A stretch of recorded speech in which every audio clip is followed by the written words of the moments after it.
Hey y'all, how's it going? How are y'all doing? Today is my last day as a 25-year-old, so that's exciting. I just wanted to share. I don't know. Anyways,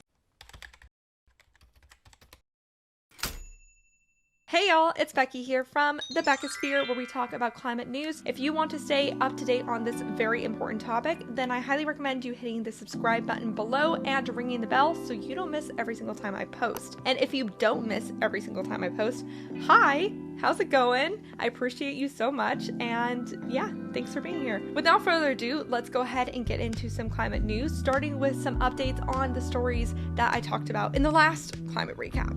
And for clarification, I'm referring to like the one having to do with the ozone layer and gas stoves, not the extreme weather events of 2022. Yeah. Remember when I said the UN projects that the hole over the Arctic will close in 2045? The hole over the Antarctic, which was the worst impacted space, will close by 2066, and any other hole in the layer will likely close by 2040. So that's amazing, but not entirely guaranteed if we continue to play with the atmosphere. For example, geoengineering advocates are proposing injecting sulfur dioxide in the atmosphere to cool the planet, but this could have a detrimental impact on the ozone layer. So we got to be careful with what we're doing here.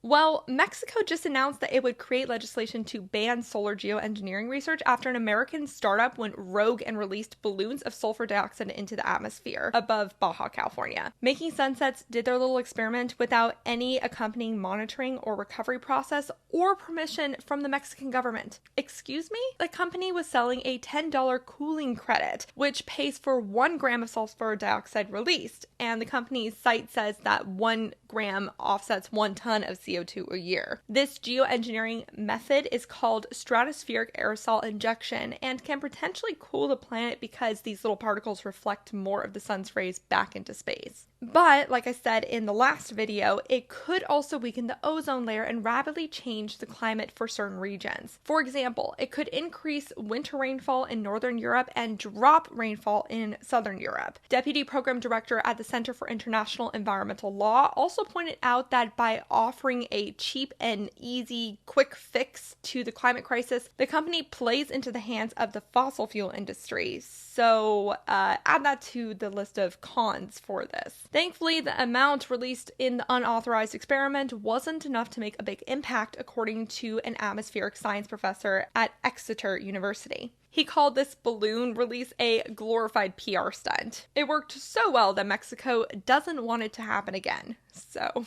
well done. What do you think of geoengineering and specifically that stratospheric injection method? Let me know in the comment section below.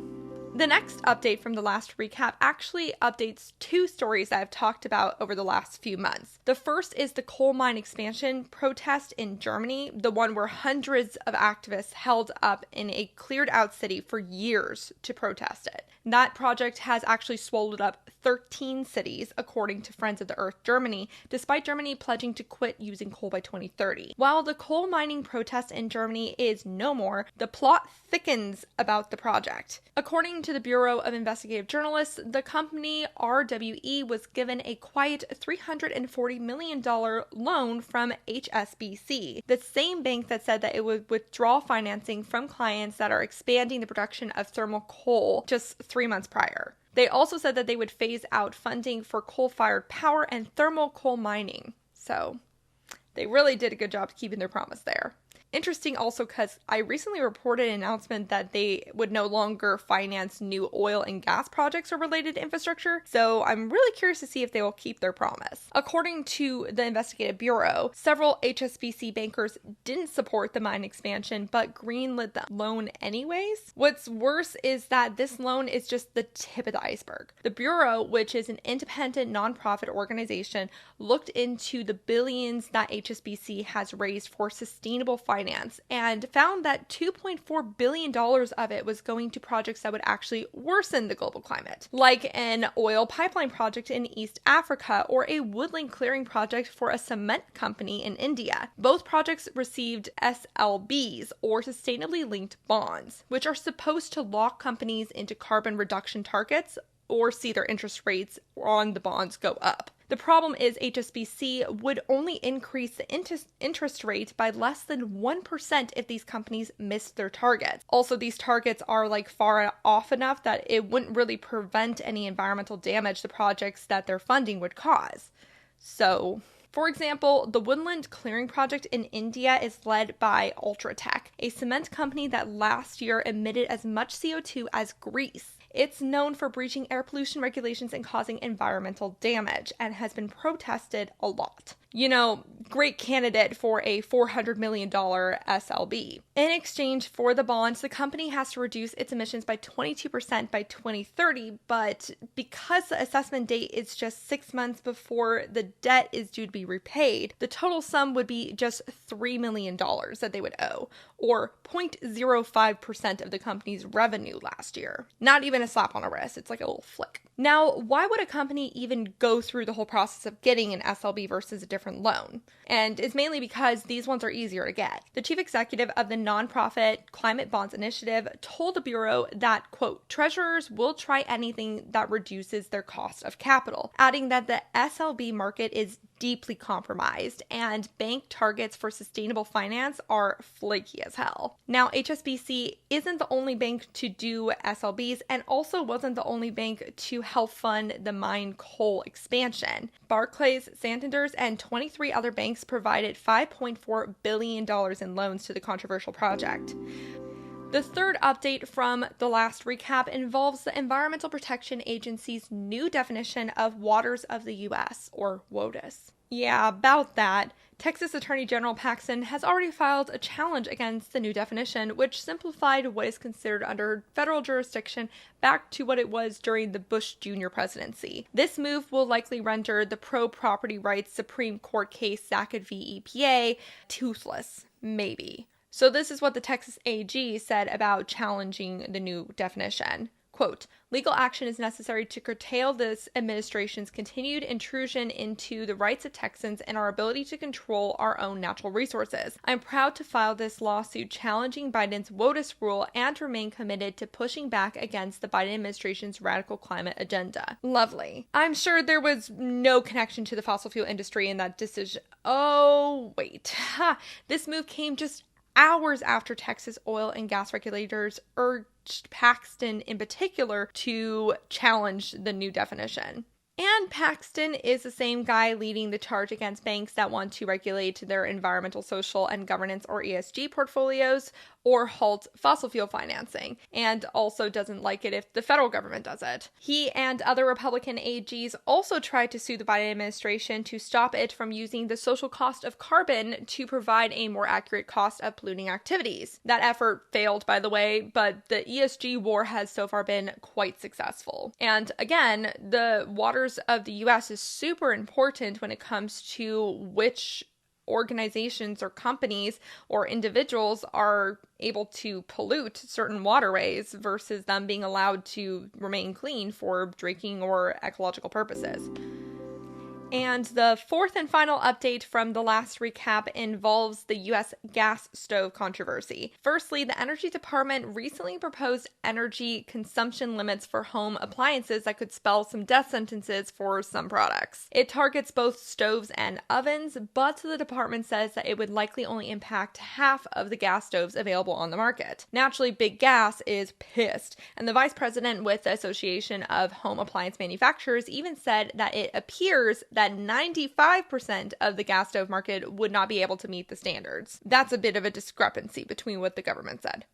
Also, the gas industry is acting like it's an affront specifically on gas, but actually certain electric appliances would not be able to survive in that scenario either. So overall, this proposal would reduce energy usage of these appliances by about 30%, according to the environmental group American Council for an Energy Efficient Economy. And the Energy Department says that it could save about $1.7 billion in reduced energy costs if it was mandated by Congress. And that's the part that makes me wonder if I should even bother covering this. Would Congress in its current form go for something like this? It seems less likely by the minute. The Washington Post recently reported that gas lobbies are targeting former Democrat officials to favor gas appliances and sway the liberal vote. Former Senator of Louisiana Mary Landry I'm guessing that's how you pronounce it, recently touted the benefits of gas in a Bloomberg News interview on behalf of a pro-gas AstroTurf group that pretends to be a nonprofit run by concerned citizens. Quote, "Yes, this country needs to move forward on wind and solar, but we need to back it up with a fuel that we can count on, a power source, and that's natural gas. It's abundant, it's cheap, and it can be cleaner." She failed to mention that the group that she's representing, Natural Allies for a Clean Energy Future, very deceptive name by the way, was created by 6 gas companies in 2020 in response to gas bans primarily being in Democrat-run areas. One of the companies is TC Energy, which is behind the Keystone XL project that was protested into the ground. Another is Southern Company, which is one of the US's largest utility companies. And also another is the gas pipeline firm Enbridge. So yeah, just some concerned citizens, real concerned. And so some other non-office Democrats that are currently mouthpieces for the gas industry include Heidi Heitkamp of South Dakota and Tim Ryan of Ohio. On the Republican side of things, Florida's Governor Ron DeSantis recently proposed a tax exempt for gas stoves to encourage adoption in the state. One problem with that, DeSantis: Florida actually has the lowest gas stove adoption rate in the country, with only 5 to 8% of households in that state using gas stoves. Couldn't be a more clear culture war move than that. I mean, maybe some will switch away from electric for the sake of political theater, but with induction stoves being cheaper, cleaner, and faster to heat up than gas, I kind of doubt it. Fun fact, gas stove usage is the highest in Utah, Illinois, Michigan, Pennsylvania, and Colorado, with all of those having 68 to 80% of households using gas. It seems like which states have more gas is completely irrelevant to politics.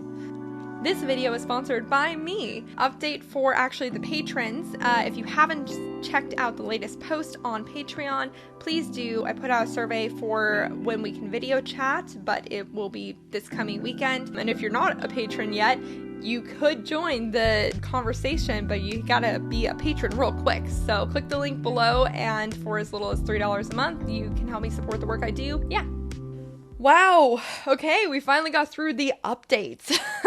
And that was a lot of mixed, but mostly bad things. So let's see if we can have some good news now, right? Maybe this will do it. Worldwide clean energy factory investments spiked by 31% between 2021 and 2022, totaling at least $1.1 trillion, according to Bloomberg NEF. Much of this spike comes in the form of battery factories, and China easily outpaced any other country in these investments. It provided nearly half of the worldwide investments. The US was in second, but far behind. This brings the world a bit closer to the 4.55 trillion it needs to invest in annually from 2023 to 2030 to keep up with its decarbonization goals. But finally, the clean energy movement is getting the same amount of annual investments as fossil fuels.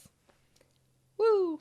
A bit more on the US side of it, we're actually supposed to see renewables reach a quarter of our electricity supply in 2024, according to the Energy Information Administration's short-term outlook analysis. Nuclear's percentage isn't expected to change, but rather coal and gas are the two losing ground. Gas will still be the largest source of electricity production at 37%. For renewable growth, 1/3 will be due to wind energy production and 2/3 will be due to solar. Recently, the U.S. actually made some progress on the development of its domestic battery manufacturing, with the Department of Energy announcing its first loan for a lithium processing plant. The plant will be located in southwest Nevada to accompany a lithium mining facility. This mine actually divided environmentalists and climate activists because it hurt the habitat of an endangered flower. But if built, the plant and mine could supply enough lithium to build almost 400,000 electric vehicles a year. The DOE estimates that lithium demand will surpass global production this year unless countries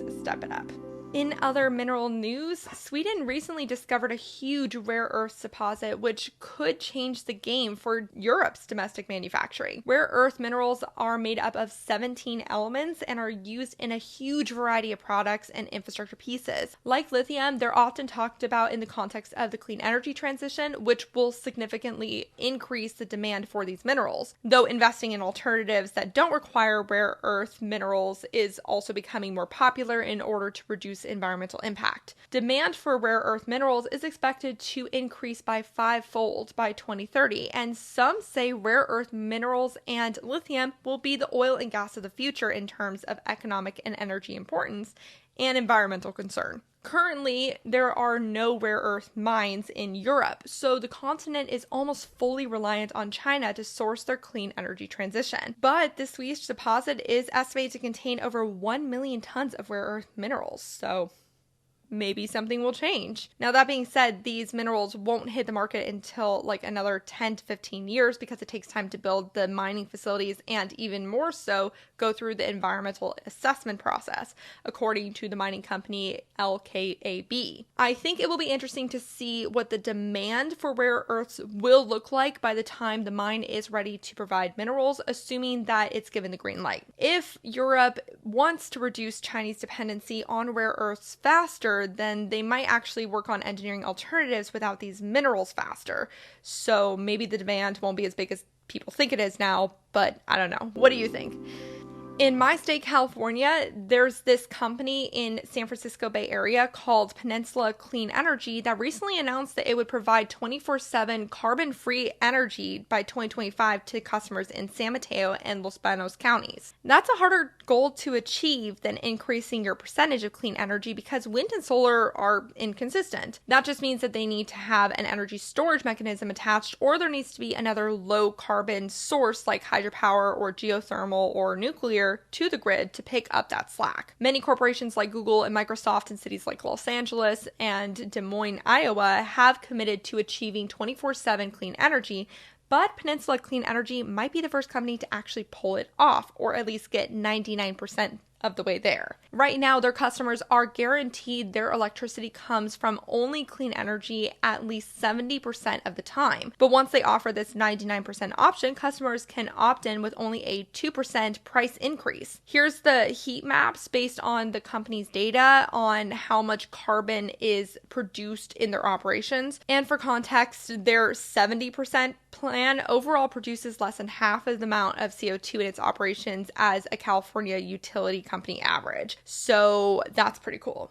The California Public Utilities Commission also recently approved 7 solar and storage projects that will produce more than 800 megawatts of clean energy by mid-2024. That's pretty fast. 3 of these projects will be conducted by San Diego Gas and Electric and 4 by Southern California Edison. But I am honestly a little conflicted because all of these actors are the same that just recently redid California's net metering rule like a few months ago. Net metering determines how much money rooftop solar owners can make from selling excess energy to the grid. The update made rooftop solar take much longer to pay itself off, which will have a detrimental impact on the residential solar community. So certainly we seem to be heading towards a utility-dominated clean energy power route in California. And if you are in California or in another state that might be impacted by this, let me know your thoughts on prioritizing community stuff versus utility scale stuff. So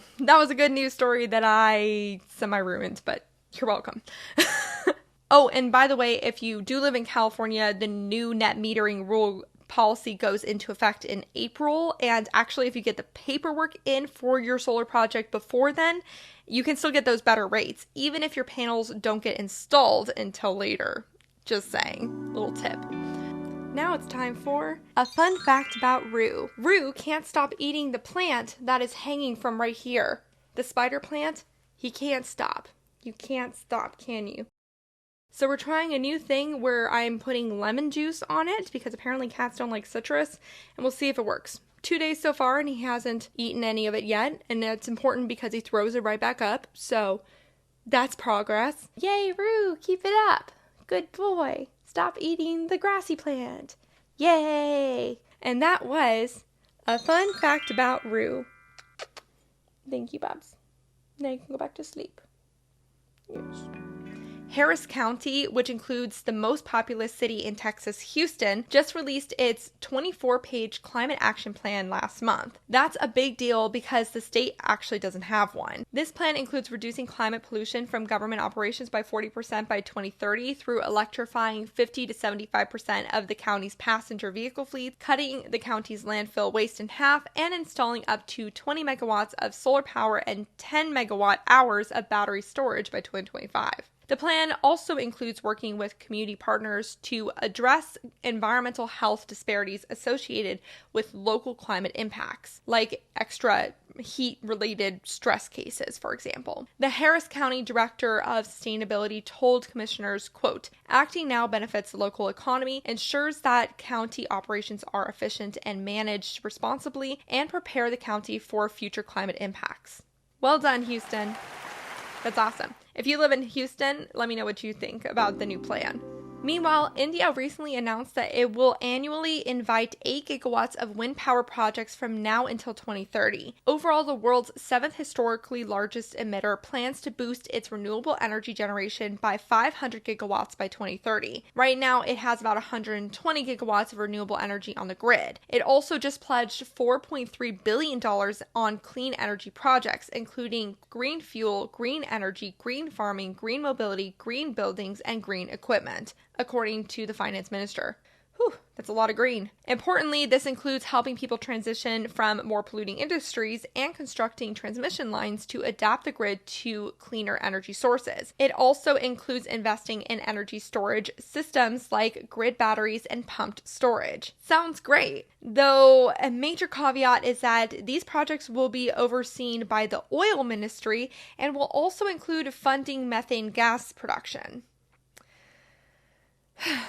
As a reminder, fracked gas was originally seen as less harmful to the global climate compared to coal and oil, but more recent research over the last decade has shown that the amount of methane released during the production, transportation, and usage of this fossil fuel might make gas almost as bad as coal in some circumstances. Methane is 84 times better at trapping in heat than CO2 for the first 20 years they're in the atmosphere. Despite this new understanding, many countries still see fracked gas as a legitimate transition fuel on the way to building a cleaner electricity sector, and India is one of those countries. Half of the US is also one of those countries. That being said, investment in renewables are growing fast in India, with $14.5 billion invested in renewables last year, producing 15.5 gigawatts of clean energy. Most of that money actually came from the private sector, so this public sector push that we are just hearing about now is encouraging. But is it enough to keep India on track of meeting its goals of getting half of its electricity from renewables by 2030 and reaching net zero emissions by 2070?